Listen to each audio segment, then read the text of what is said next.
But I did hear an audible voice once in my life. You just knew it's God talking to you.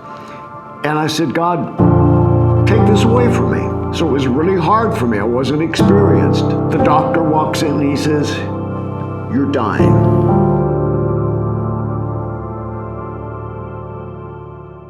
Dr. Larson, it's such an honor to have you here today. Thank you. And you're with God for so many years, and your ministry is helping thousands of people day after day to follow God, to get closer to Him. Do you remember a moment of life when God spoke to you and it was so bright? You just knew it's God talking to you, like spoken word. Maybe it was a dream, it was a vision, but you just knew that God is telling you something. Yes. When the Lord first called me into exorcism and deliverance ministry, it was a very unique situation. And I won't go into that, but I will say that in the beginning, before I learned how to properly deal with these things, it was very taxing, very difficult emotionally and physically. And I got to the point where I said, God, I can't take this anymore. No, I was very alone at that time. I was really the only one doing this type of thing. And I was just learning it. So it was really hard for me. I wasn't experienced. And I said, God, take this away from me. And I happened to be in Africa at the time. I can tell you the exact hotel room in a hotel in Cape Town, South Africa.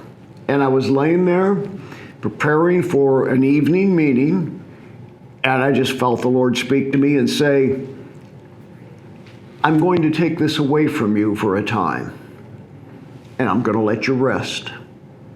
But I'm not going to take it away permanently, and the gift will come back, and you'll have to do your job. In so many words. I just knew that in my spirit. And what was interesting is until that point, people were constantly coming to me, wanting me to pray for them. They were tormented and so on. And it just stopped. Nobody came to me for help. Nobody, it was like it just, somebody turned off the faucet and there it was. Nobody would come. And that lasted about a year. And then all of a sudden people started coming. And God knew that I needed to rest. I needed to rethink what I was doing. I needed to study the Word more. I needed to learn more about it so I was more effective at it. And then He restored that calling to me.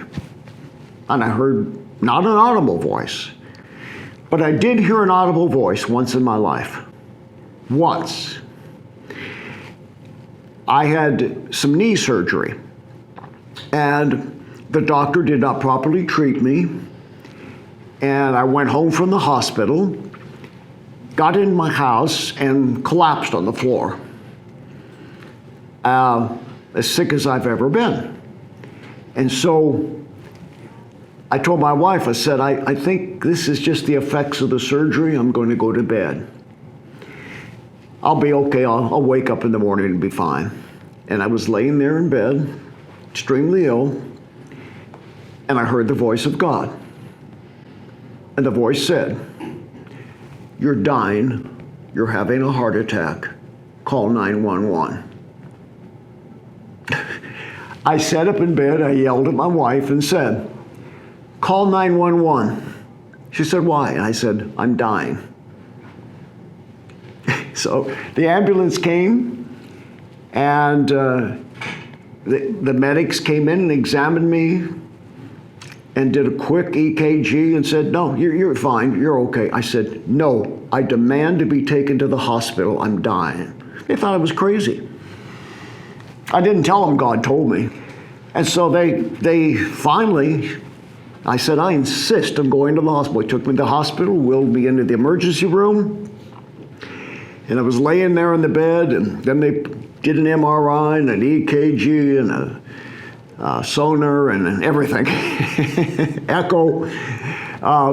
And the doctor walks in and he says, you're dying.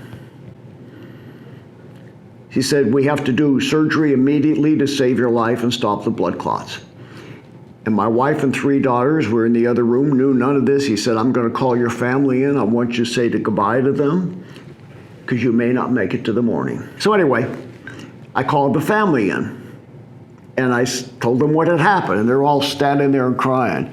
And my middle daughter, who at that time was about maybe 10 or 11, she said, Dad, I have a question. Why would God audibly speak to you to save your life to go to the hospital to die? And I said, Hard question. Okay, I'll see you in the morning. And I did. And God saved my life. You know, some people claim to have heard the audible voice of God several times. I heard it once. I only needed to hear it once. Because you're obedient to God. And thank you for that. Thank you so much for sharing your heart with us today. God bless you and your team. Thank you. It's been a pleasure to be with you.